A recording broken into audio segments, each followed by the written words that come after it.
దేవునికి స్తోత్రం. నేటి దినాన మన అరుణోదయపు దేవుని వాగ్దానము 1 సమూయేలు గ్రంథము 2వ అధ్యాయము 30వ వచనము. నన్ను గణపరచు వారిని నేను గణపరుస్తును. హల్లెలూయా. ప్రియమైన దేవుని బిడ్డ, ఈ దినాన దేవుడు నీకు ఇస్తున్న వాగ్దానం, నన్ను గణపరచు వారిని నేను గణపరుస్తాను. నువ్వు దేవుని నామాన్ని గణపరుస్తున్నావా? నువ్వు దేవుని నామాన్ని హెచ్చిస్తున్నావా?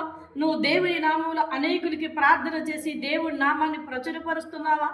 అయితే ఆయన నిన్ను త్వరలోనే గణపరచబోతున్నారు. ఎలా గణపరచబోతున్నారంటే నువ్వు ఊహించలేనంతగా దేవుడు నిన్ను గణపరచబోతున్నాడు. రాజులు సహితము, అధికారులు సహితము నీ యొక్క ఘనతను చూసి ఆశ్చర్యపోయే రీతిలో ఆయన నిన్ను గణపరచబోతా ఉన్నారు. కనుక దేవుని నామాన్ని మనం గణపరిచినప్పుడు ఆయన మనల్ని ఘనతనిస్తాడు. మన అట్టడుగున వదిలేడు, కానీ ఆయన పైకి లేవనెత్తి మనల్ని బలపరిచి అనేకులకి ఆశీర్వాదకరంగా ఉంచి ఘనపరిచి హెచ్చించి దీవించే దేవుడు. కనుక అరుణోదయాన లేచిన వెంటనే ఈ వాగ్దానాన్ని పట్టుకొని ప్రార్థన చేసి నీ జీవితాన్ని ప్రారంభించు. దేవుడు నిన్ను త్వరలోనే ఘనపరచబోతా ఉన్నాడు. ఆమె